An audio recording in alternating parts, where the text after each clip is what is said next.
Well, I'm taking on a project, small teardrop camper.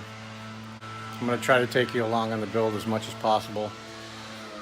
I've purchased the trailer, the chassis, and it's an Ironton 5x8 trailer that I purchased from Northern Tool. I apologize for the noise too. I guess people are doing yard work out here, but it's a 5x8 trailer. My little teardrop camper. I'm intending to be 5x8 and 4 feet high, and I'm just getting started now. I'm going to assemble the trailer today, and let me show you. It comes in pieces, and I've got the rails laid out. It's got to be bolted together, but I'll bring you back on when I get a little bit done on this. But I just wanted to show you. I purchased a tongue jack, and there's the lights and the rest of the hardware. This is a heavy-duty trailer. Holds 1,750 pounds, which my trailer hopefully is only going to be about half of that. I'm trying to keep the build at 800 pounds or less. I'm going to get started on this. I'll bring you back on shortly when I get something accomplished, and I can show you what's going on. Okay, I've got the frame bolted together. All the bolts are loose. There's a guy on YouTube that did an assembly on this trailer, and I believe the mistake he made. He was trying to square the frame with a carpenter square, and honestly, that's not really how you square a frame. Or it's like a house. If you're putting 4 walls up, you to square the walls, you want to go on the diagonal. From each diagonal should be equal distance.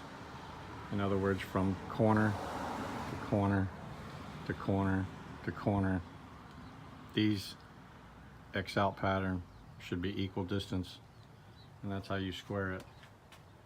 So I'm going to do that now, and once I get it squared, I'll put a few clamps on it, and then I'll start bolting it together. And in his build, he skipped the axle part, which is next, in order to put the front tow bars on to try to square the frame. But I'm going to do this diagonal pattern and try to square the frame that way. Also, for those, I don't think I mentioned it yet, but to those are interested, this is a 5x8 Northern Tools trailer. It's heavy duty. 1,700 pounds is what it will carry, according to the website. It normally lists for $550. When I started looking at it a few weeks ago, it was on sale for $489. At that time, I was debating on whether I wanted to buy it or build my own, and from waiting around, it went back to $550. So I had to wait for it to go on sale. It didn't take long. It was about a week, and it dropped to $499, which is still a good deal. So I went ahead and jumped on it, and I also Googled Northern Tools coupon and found another $20 off coupon, which I applied to this, and the website accepted that. So I actually paid $479 for this trailer. With tax, it came to $508. So, which is a pretty good deal for, in my opinion, for what you're getting. A complete trailer. Comes with the coupler, the chains, everything. It even comes bill of sale. I forget what they call it. Order of destination or something like that. I take to the DMV and I can get a tag for this. So that was the debate I was having. If I built a homemade trailer, you know, what kind of trouble was I going to go through to try to get this thing tagged? This way, once I get the frame together, I can go get the tag, and then it's really none of their business what I build on top of it. So that will ensure that I have a tag on this trailer.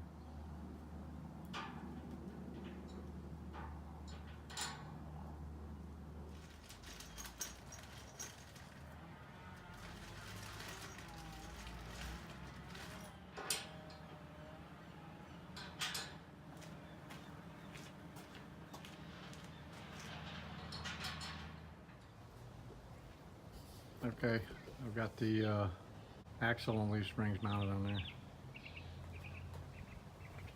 Getting pretty close. It's a pretty heavy duty trailer.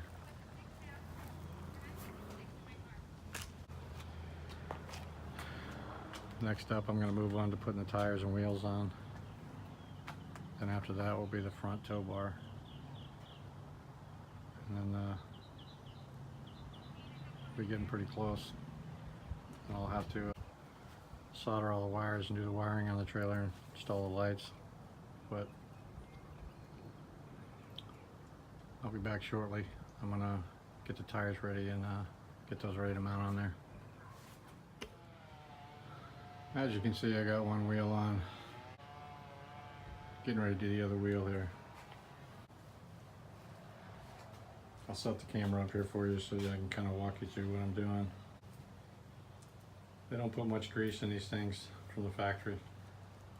So do yourself a favor and get some good grease. I picked this stuff up and I've used this in the past. This Lubrimatic marine grease. I've had my fair share of boats, so I know how important it is to lube the bearings in these axles. And this is good stuff. I mean, if it's good enough for salt water, it's definitely going to be good enough for my little camper trailer. So let me set the camera up and I'll show you what I'm doing here. So what you want to do is get a good dollop of this grease on your hand.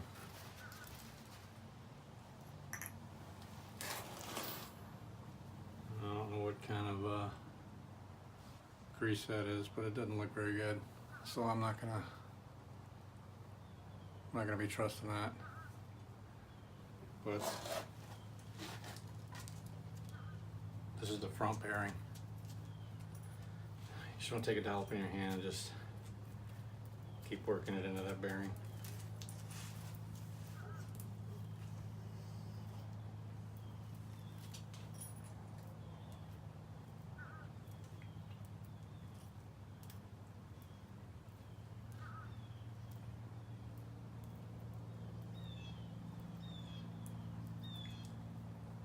You can see when you're getting it in there, you can see it start oozing out the ends.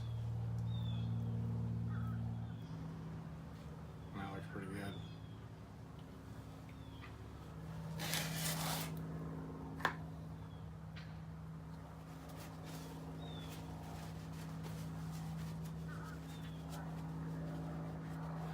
Just take a little run it around in the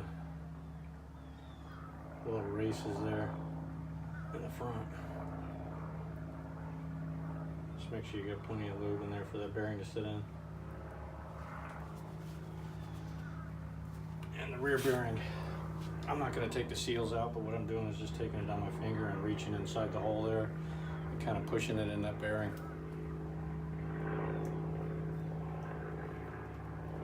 Just make sure you get plenty of it in there. Just keep pushing it in there and just make sure that rear bearing's got plenty of good grease in it.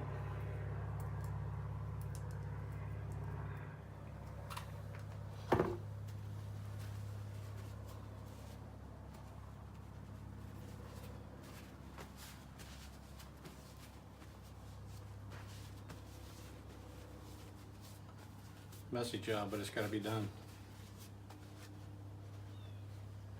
I also like to take a little grease and just run it around the cap.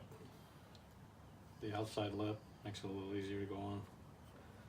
And then I'll take a dollop and run a little around the inside lip there. So when that tire's spinning, it's slinging grease, so the more you have in there, the better.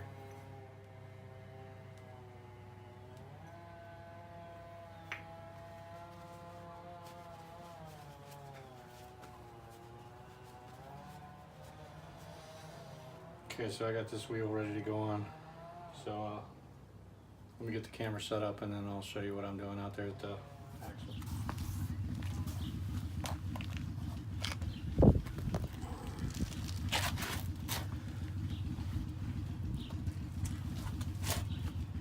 Okay, hopefully you can see what I'm doing here. I've run some grease around the spindle there, just to make sure everything's good and lubed as it goes on. You want to be careful sliding the wheel on here, that you don't catch the rear seal on these threads, because it could tear the seal up and then you got a problem, you got a leak in the seal. So just be careful when you're sliding on there.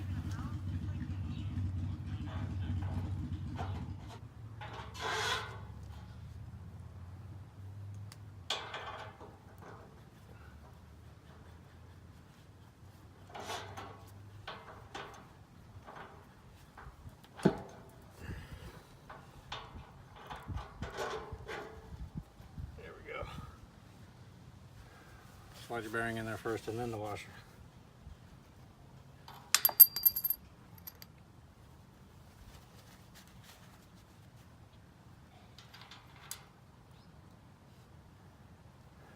And you just run your castle on there. Make sure you don't cross thread it, finger tighten it.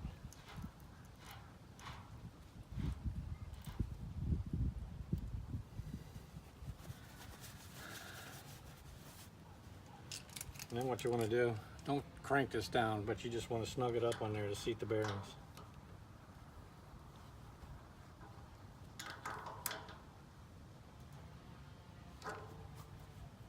And you can feel the tires starting to not want to spin when you get it cranked on there.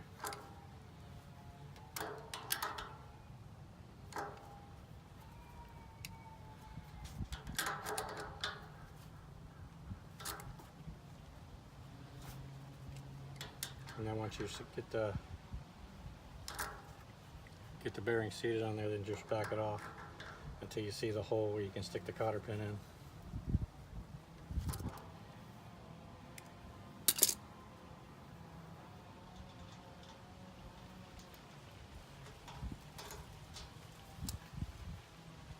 Slide your cotter pin in there. And I've got to get my needle nose pliers. You just want to bend the end of the cotter pin around.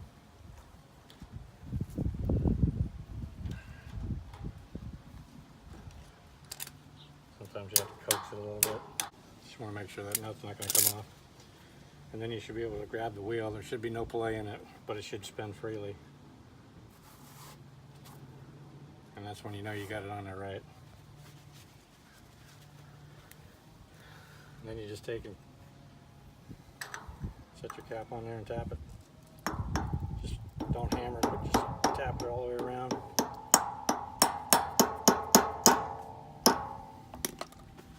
And you're done. Okay, moving right along. Just to recap what we've done so far. We assembled the frame. We squared it up. Bolted everything down tight. Attached the leaf springs and the axle. And we just lubed the bearings and put the wheels and tires on. In case you haven't noticed yet, this trailer's being assembled upside down. So it should be fun trying to flip this over when I'm done. But what I got left as far as the assembly is just put the front tow bars on and the coupler. And then we can move on to wiring this thing up and we'll be just about done. So stick around and I'll be back. I have something to show you. Morning and welcome to day 2. This trailer is completely assembled. I have to say it is a pretty heavy duty trailer. I'm pretty happy with the results and what I got for the money I paid. I don't think you could get much better of a deal. And I was right about squaring that frame. Once I squared that frame, everything lined up perfectly. So if you're building this, make sure you get that box frame square before you keep going. I put the tongue jack on it. Got the tires mounted, fenders mounted. Make sure you torque those lug nuts. Instructions say 90 foot-pounds. Unfortunately, my torque wrench only goes to 75, so I just gave them a little extra tug. But overall, pretty nice trailer for the money. And I measured the box width and length, and it's exactly 5 by 8, so that'll make a nice base to start my build.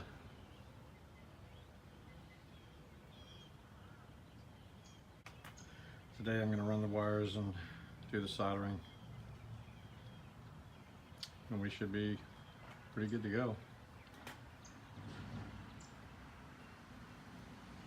It does take up quite a bit of room in my garage, so I'm going to have to do a little rearranging today.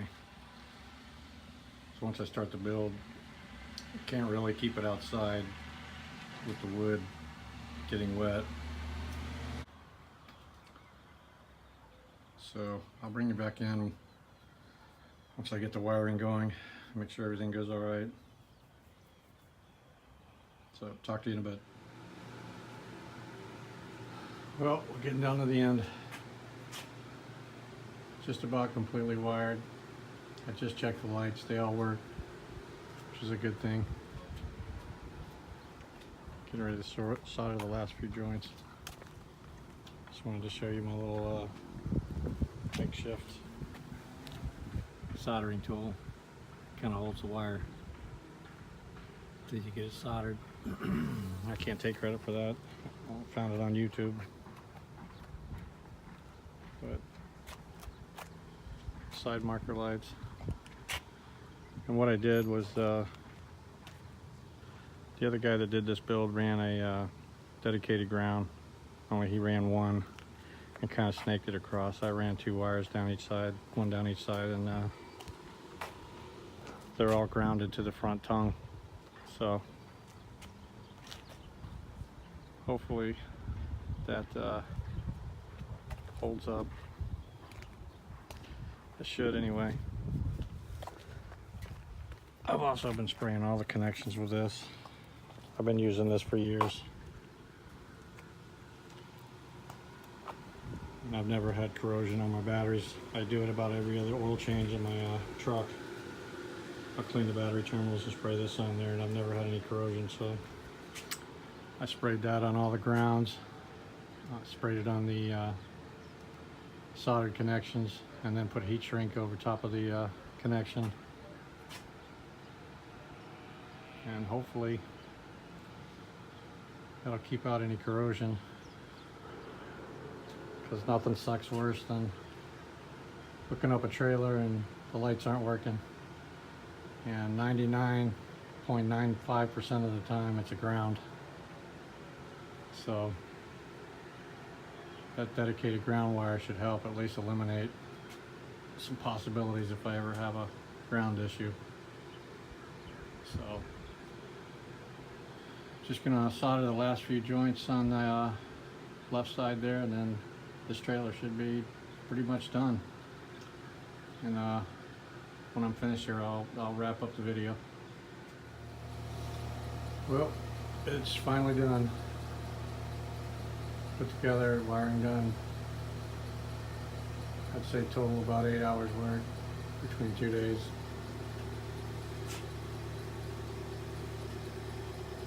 A lot of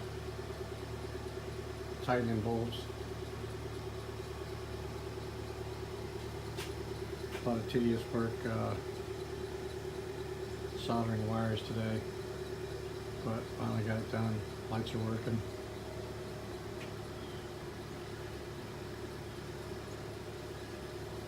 Overall, I'm pretty satisfied with the trailer. It's a pretty heavy duty trailer. In my opinion, it's worth the money. They kind of give you crappy connectors with the wiring, so I used my own. The painted trailer, it's hard to get a good ground, so I had to grind some metal off where I was making my grounds. But other than that, went together fairly easily. The instructions are kind of vague, so just kind of got to pay attention as you're going and and figure some stuff out for yourself. You could have done a little better on the instructions, in my opinion, but it's together now. So we've got a good base to start on my little camper trailer, and I'll upload the next video when we get to the next step, which will probably be attaching the floor. Talk to you soon.